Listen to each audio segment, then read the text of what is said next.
Good morning friends. ये है morning का टाइम और मैं उठ गई थी, जबकि आज मेरा उठने का बिल्कुल भी मन नहीं कर रहा था। क्योंकि क्या हुआ, 1:30 बजे रात को मेरी जाग खुल गई और उसके बाद मुझे लग रहा है 4 साढ़े 4 बजे मुझे नींद आई है। तो फिर वही जल्दी से 6 बज जाते हैं, तो उठने का बिल्कुल भी मन नहीं कर रहा था। तो बट उठना पड़ता है, काम करना होता है घर का भी, क्योंकि आर्यन को भी जाना था, आर्यन के पापा को भी, और I have to also go in the school, मुझे भी स्कूल संभालना है। तो बस मैं यहाँ पहुँच गई थी और आर्यन के लिए मैं यहाँ पे बनाने लग गई थी चीला। और फिर मैंने आर्यन के लिए बनाया चीला और मैंने सब कुछ मतलब पैकिंग वैकिंग कर दी थी उसके लिए। मैंने यहाँ पे ब्रेड वगैरह भी सेकी थी। मैंने ब्रेड के बीच में ब्रेड सेक करके उसके बीच में मैंने यहाँ पे चीला लगा दिया था और रेडी हो गया था। जब इसके चीले वगैरह रेडी हो गए तो उसके बाद बस मैंने इसके लिए खाने के लिए भी बना दिया था। बट एट लास्ट मोमेंट पे ये जब उठाया इसके पापा ने इसको, तो उठने पर कह रहा था कि नहीं मम्मी मेरा आज सर में दर्द है, सर में दर्द है। और एट लास्ट फिर भी हमने इसको समझा बुझा के, नहीं कोई बात नहीं, कोई बात नहीं बेटा, कोई बात नहीं, अच्छा मत जाइए नहा ले। हमने इसको नहला दिया। बट एट लास्ट फिर ये बोला कि नहीं सर में दर्द है। तो हमने भी यही सोचा कि यार चलो अब सर में दर्द है तो फिर वापस इतनी दूर से फ़ोन आएगा तो कैसे, जब बच्चे की तबीयत ख़राब हो ना, तो वही मान लो अभी यहाँ पे हमें नहीं पता चलता बच्चे बहाने कर रहे हैं क्या कर रहे हैं। थोड़ा सा मुझे लगा भी कि हाँ ठीक नहीं है तबीयत, तो चलो मत भेजो, क्योंकि स्कूल से फ़ोन आना है और इतनी दूर फिर बच्चे को लेके आना बड़ा टफ काम हो जाता है हमारे लिए। तो बस यहाँ पे बस मैं इसके लिए ब्रेड वगैरह सेक रही हूँ, सब कुछ पैक कर दिया मैंने। और फिर एट लास्ट में आर्यन नहीं गया स्कूल, उसकी वैन वाले को हमने मना कर दिया। वैन वाले भैया आ गए थे कि आर्यन स्कूल नहीं जाएगा। और फिर नहा भी चुका था, क्योंकि हमने कहा नहा ले बेटा, जब उठ गया है तो नहा धो ले। नहा धोने के बाद उसको मैंने करा दिया था नाश्ता। और फिर उसके बाद भी मैंने आटा वाटा गूंद के मैंने थोड़ा सा रेस्ट करा।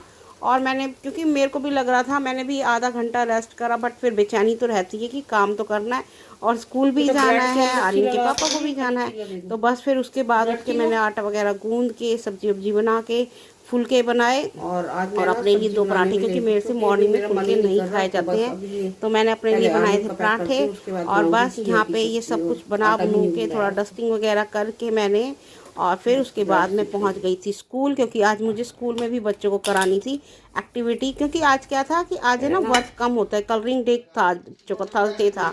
तो फिर मैं सोचती हूँ जिस दिन वर्क लोड कम होता है ना, तो उस दिन हम बच्चों को कुछ, क्योंकि छोटे छोटे बच्चे हैं, तो उस दिन हम बच्चों को कुछ ना कुछ एक्टिविटी करा देते हैं। आर्ट हाउस ने एक्चुअली आर्यन स्कूल जाते जाते रुक गया, वो बोला कि हेडेक हो रहा है, तो फिर स्कूल नहीं गया। क्योंकि यदि हम भेज भी देना और फिर वापस स्कूल से कॉल आई तो लेके आना बड़ा मुश्किल हो जाता है। बच्चे की यदि तबीयत स्कूल में ख़राब हो जाए तो फिर मैंने यही कहा, मैंने कहा इससे अच्छा तो मत भेजो। तो मैं यहाँ पे आटा गूंदने आ गई हूँ। और ये देखिए जो मेरा बेसन वाला थोड़ा सा घोल बच रहा था ना, उसी में मैंने पानी डाल दिया है। अभी इसी पानी से, इसी बेसन वाले घोल से मैं उसलूँगी। इससे जो मेरा जो फुलके बन जाएंगे वो मिस से फुलके बन जाएंगे। मेरे पापा तो क्या करते थे, मेरे पापा जैसे जब गेहूँ पिसवाते थे, अभी भी मेरे पापा गेहूँ पिसवाते थे और गेहूँ में चने डलवा देते थे, जो काले चने होते हैं ना। तो वो तो मतलब मिस्सा आटा खाना उन्हें इतना अच्छा लगता था। मिस्से आटे के फुलके पराठे बहुत अच्छे लगते थे। और अब तो जो मौसम चल रहा है ना, इस मौसम में तो उन्हें हलवा पकोड़े गुलगुले बहुत ही मतलब याद आती हैं बातें कि पापा क्या खाते हैं, है ना। बस तो अभी मेरे भी दिमाग में आ रहा था कि चलो ये इसका पहले चीला बना लूँगी। बट वही पापा की बातें याद करते करते फिर मैं कहा चलो मैं भी आज मिस्सा आटा उसनती हूँ। तो चलिए बनाती हूँ, फिर उसके बाद घिया वगैरह काटूंगी। गेम खेलोगे सारे बच्चे? हाँ बोलते हैं क्या? बेटा कितनी बार बोलती हूँ यस मैम बोलते हैं, क्या बोलते हैं? अच्छा सबसे पहले तो हम क्या करेंगे, असेंबली करेंगे। क्या करेंगे?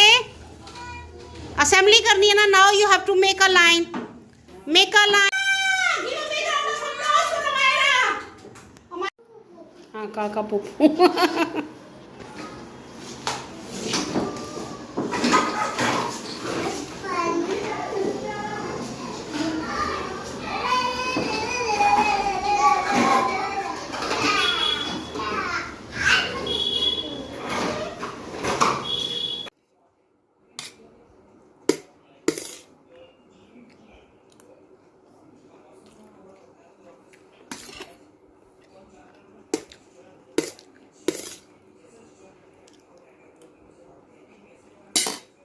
आर्यन के लिए मैगी बनाने।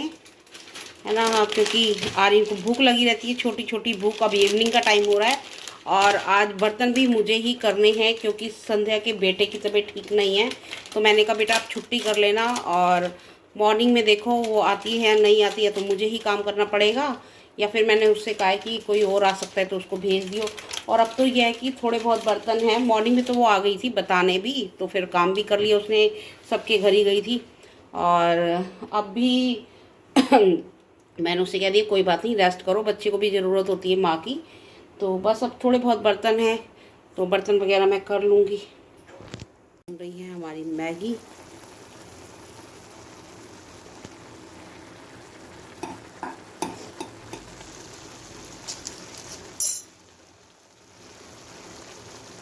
मौसम भी अच्छा हो रहा है, बारिश का मौसम है, और उसमें आपको गर्मा गर्म मैगी मिल जाए तो बात ही क्या हो। और आर्यन के भी खाने के लिए रेडी है। और अब आर्यन ही आ गया था बनाने की, मम्मी मैं बनाऊंगा अपनी मैगी। चलो, ये तो मुझे थोड़ी शांति मिलने लग गई कि अपनी मैगी वैगी खुद बना लेता है। वाह, ये मैगी नहीं है, चिंग्स है। हाँ चलिए, चिंग्स है, चोंग्स है, जो भी है, व्हाटएवर सो। थोड़े से बर्तन करने, मैंने कहा थोड़े से ही हैं, इनको कर लेती हूँ। ज़्यादा हो जाते ना फिर नहीं होते भाई। और सुबह तो संध्या ने बोला है कि मैं भी वो अपनी भाभी को भेज देगी, फिर भी मैं अपना करके रखती हूँ क्योंकि ठीक है पहले बच्चे को देख ले, वो चीज़ ज़्यादा ज़रूरी है। फ्रेंड्स हो गए हैं बर्तन भी, देखिए, है ना। और मैंने कहा वॉश बेसिन को भी अब मैं अच्छे से धो लेती हूँ। संध्या के पास धोती तो है पर वो जल्दबाजी में ना, बस ठीक है धुल गया भाभी, तो मेरे पास टाइम है, मैंने कहा धो लूँ। देखो उनकी भी गलती नहीं है, हम भी, हमारे पास भी इतना टाइम नहीं कि हम धो लें ये कर लें। तो भाई वो इतना काम कर रहे हैं हमारे लिए, that is enough for us, है ना। और जितना होता है वो भी साफ करते हैं अपनी तरफ से, बट ऐसा हो कि टिक के वो हमारी तरह कर लें तो ऐसा नहीं हो सकता क्योंकि उनको काफ़ी जगह जाना होता है। फ़ैन हमारा इतना मंदा चल रहा था, काफ़ी दिन हो गए थे कि यदि इतना मौसम ठंडा हो रहा है, यदि हम फ़ैन में सोए ना तो रात को गर्मी लगती थी। तो फिर अभी भैया को बुला रही थी मैं, काफ़ी दिन से उनके पास टाइम नहीं था। अभी आए हैं और कंडेंसर चेंज करके गए हैं, तो काफ़ी तेज़ चल रहा है क्योंकि अब कल परसों से मतलब एसी में सोने का मूड नहीं कर रहा था, और इस कमरे में अभी एसी नहीं है। तो हम सोए थे इस कमरे में, बट आर्यन कहता है नहीं वहीं चलो, उसी रूम में चलो। और वहाँ है ना कंफर्टेबली नहीं सो सकते क्योंकि वहाँ बेड नहीं है, क्योंकि वो हमारा है लिविंग रूम है। तो बट नहीं, आर्यन तो कहता है वहीं चलो वहीं सो। तो बट अभी ये कराया ना, देखो कितना तेज़ चल रहा है, बहुत अच्छी हवा आ रही है इस कमरे में, जबकि 2 फैन है ना। बट कभी ये शो नहीं होती है तो देखिए अच्छी लग रही है ना।